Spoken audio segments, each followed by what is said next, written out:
Tu voudrais vendre tes produits stockés dans les entrepôts d'Amazon FBA sur d'autres sites e-commerce comme Etsy, eBay ou tout autre encore? Eh bien aujourd'hui, je te propose de te montrer simplement comment tu peux organiser ça en quelques clics. Quoi de plus pratique que de pouvoir te servir d'Amazon FBA avec leur rapidité et leur organisation sans avoir à bouger du stock dans un entrepôt extérieur? Allez, je te montre ça tout de suite après le court générique.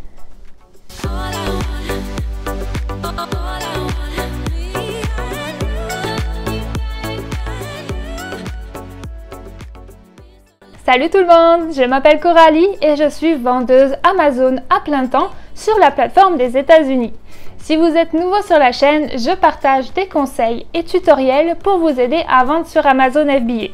Donc si tu aimes ce genre de contenu, assure-toi de cliquer sur le bouton j'aime, puis sur s'abonner en n'oubliant pas d'activer la petite cloche pour rester au courant de mes prochaines sorties vidéo. Car oui, je poste chaque semaine un nouveau sujet. Aujourd'hui, je te partage donc comment j'utilise les services MCF, donc Multi-Channel Fulfillment d'Amazon FBA, pour pouvoir envoyer des produits à mes clients sur Etsy. Cela sera aussi valable pour eBay, Cdiscount et toute autre plateforme de e-commerce où tu voudrais lister ton produit. Effectivement, avec Amazon, tu as un accès à des millions de clients. Mais cela pourrait être aussi super effectif que l'on retrouve tes produits un peu partout pour avoir encore plus de chances de te faire voir. Comme pour plusieurs styles de business, plus tu es présent, mieux c'est. Tant que les frais de vente restent rentables et profitables pour toi, il est intéressant de pouvoir en profiter. Donc comme je te disais, tu peux faire ça assez simplement en quelques clics. Tout ce que tu as à faire est d'entrer les informations de ton client et Amazon emballe et expédie toutes les commandes. Je vais prendre en exemple ma boutique Etsy et passer donc tout de suite sur mon écran. Donc voilà, ça peut ressembler un peu à ton seller central, mais en plus simple et les frais de vente aussi qui sont moindres, en tout cas sur Etsy. Donc ici, tu peux aller donc sur fiche produit et ensuite ici, donc sur Etsy, tu vas faire ajouter une fiche produit. Donc ensuite, ce que je fais, c'est juste de copier et coller les photos, vidéos, descriptions et mots-clés que je mets sur mon Amazon. En fait, je les mets ici parce que je sais déjà ce que les gens recherchent et si les photos fonctionnent sur Amazon ou non. Donc, je sais ce qui est bon ou pas. Donc, ce que je fais, c'est que je reproduis juste quasiment la même chose ici à l'extérieur d'Amazon. Donc voilà, le carré pour les images, la vidéo, le détail de la fiche produit avec votre titre, etc. Donc que vous connaissez normalement bien. Ensuite, ici, par rapport au prix, en fait, ce que tu peux faire, c'est d'inclure directement le prix du shipping. Donc comme ça, dans cette fiche produit, tu pourras offrir les frais d'envoi gratuitement, entre guillemets. Donc voilà, ensuite, tu peux tout simplement donc continuer de répondre ici.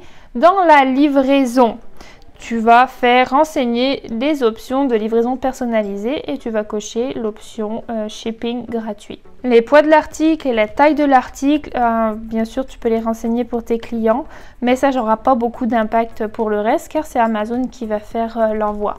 Maintenant, dès que tu vas obtenir une vente sur Etsy, eBay, Cdiscount, etc., tu vas donc avoir accès aux informations du client. C'est normal, avec son adresse, etc. pour pouvoir donc lui envoyer sa commande. Donc tu vas te noter ces petites références de côté et maintenant tu vas aller donc sur ton seller central. Une fois que tu es logué sur ton seller central, tu auras juste à aller sur commande ici, puis créer une commande MCF. Donc en étape 1, tu vas saisir l'adresse du client que tu t'es noté de ta plateforme externe. Donc moi pour le coup là c'est United States, vous pouvez mettre France si vous êtes en France bien sûr, et ensuite vous allez noter son nom, son adresse, ville, état, province, code postal, etc. Avec Etsy, on a accès à l'adresse email du client, donc honnêtement moi je la renseigne ici. Ensuite en étape 2, ici vous allez rentrer donc l'ASIN de votre produit. Vous avez juste à aller le chercher dans votre stock ou alors que vous le connaissez sûrement peut-être par cœur, vous le rentrez ici. Donc voilà, il va s'afficher ici, vous faites juste plus, vous rentrez le nombre d'unités que vous voulez envoyer à la personne, donc exactement ce qu'elle a commandé sur le site externe. Là par exemple, on a commandé 2.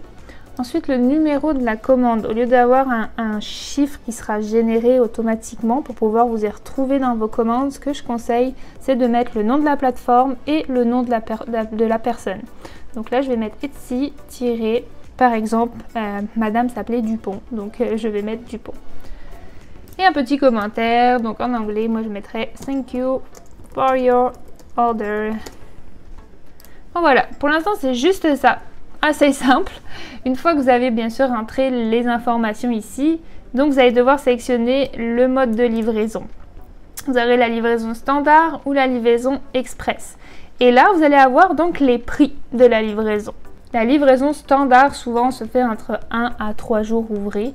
Donc, par exemple, ici, si la livraison était de 7 $, eh bien, je l'appliquerai à mon prix, donc sur Etsy, que je rajouterai au prix de vente. Si mon produit, je le vends à 20 $, je mettrai donc un prix affiché à 27 $ avec la livraison gratuite. Une fois que ça c'est fait, vous allez faire tout simplement passer la commande.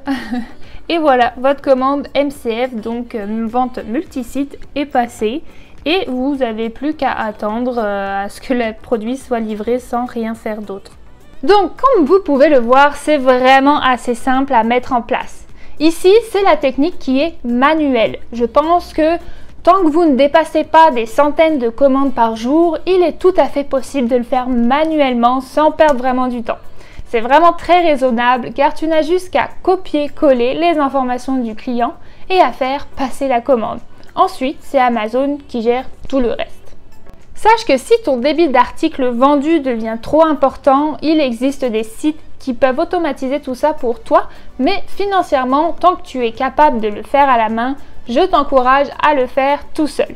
Finalement, tu n'as qu'à ouvrir un compte sur le site de e-commerce voulu, lister ton produit dessus, calculer le prix de shipping qu'Amazon te facture par produit, qui t'est bien sûr donné au moment de la création de ta commande MCF, et l'inclure dans ton prix de vente sur la plateforme extérieure d'Amazon. Alors maintenant, n'oublie pas de laisser un pouce en l'air si tu as aimé cette vidéo, un petit commentaire, ça fait toujours plaisir, et n'hésite pas à me rejoindre sur le groupe privé AMZ FBA Destination Liberté Financière pour encore plus de soutien. Dans tous les cas, je lis et réponds à tout le monde.